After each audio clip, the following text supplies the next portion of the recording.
Сәлем баршаңызға, менің YouTube каналыма қош келдіңіздер. Менің YouTube каналыма тіркеліп, қоңыраушаны басып қойыңыздар. Бүгін сіздерге мясной рулеттің дайындалу жолын көрсететін боламын. Ең алдымен осындай сиырдың етінен таза майсыз етін фарш қылып өткізіп аламыз. Сөйтіп үстінен тверкіден майды жағына өткізілген сәбізімізді салып, 2 тіс чесногымызды тверкіні өткіземіз, 2 жұмыртқамызды салып, дәміне қарай тұзымызды, дәміне қарай қара бұрышымызды салып, жақсылап басы біріккенше араластыратын боламыз. Осылайынан ұрғылап тұрып араластырамыз. Сонда бәрі басы бірігуі қажет. 2-3 минут араластырасыздар. Сосын осыны фольгамызға жаятын боламыз. Менде факлан фольгасы, жақсы фольга болуы қажет. Сосын сұйық майымызбен осылайынан майлап шықтым. 30 см, 28 см қылсаңыздар да болады. 2 түрлі қылып сатылымға шығарсаңыздар да болады.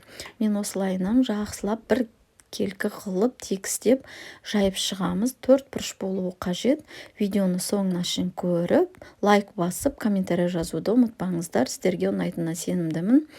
Осылайынан жасап, қонақтарыңызға жасап күтсеңіздер де болады. Сатылымға шығарсаңыздар да болады. Мінекей, осылайынан 4 бұрыш қылып жайып шықтым. Енді нори жапырағын осылайынан тең бөлікке бөлеміз. Ортасына қарай қойып шығамыз. Осылайынан қойып шықтым. Енді осы рулетті жинайтын боламыз. Осылайынан айналдыра отырып, қатты басып жібермеңіздер. Осылайынан нығыздап жинайтын боламыз.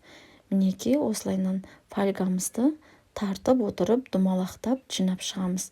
Мына ең соңына келген кезде өзіне қаратып, былай терісінен қаратып басатын боламыз. Мына соңғы жағын жақсылап басып жіберетін боламыз. Әйтпесе піскен кезде ажырап кетуі мүмкін, шашылып кетуі мүмкін, еттері бірікпей.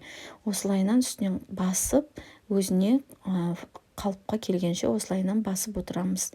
Мінекей, енді осының 2 жағын қатты орап шығамыз. Осылайынан нығыз болуы қажет. Осылайынан орап, 2-ші фольгаға да орап шығатын боламыз. 2 фольгаға ораймыз, піскен кезде күйіп кетпеу үшін. Осыны 170 градуста 30-35 минуттан пісіріп алатын боламыз. Бөлме температурасында 2 сағат, холодильникте 2-3 сағаттай суытатын боламыз. Сол кезде жақсы кесілетін болады, шашылып кетпейтіндей болып. Мінекей, холодный ассорти қылып, осыны рулеттерімізбен қойсаңыздар да болады, қонақтарға сатылымға шығарсаңыздар да болады. Дәмі өте керемет болып шығады. Сіздер де жасап көріңіздер.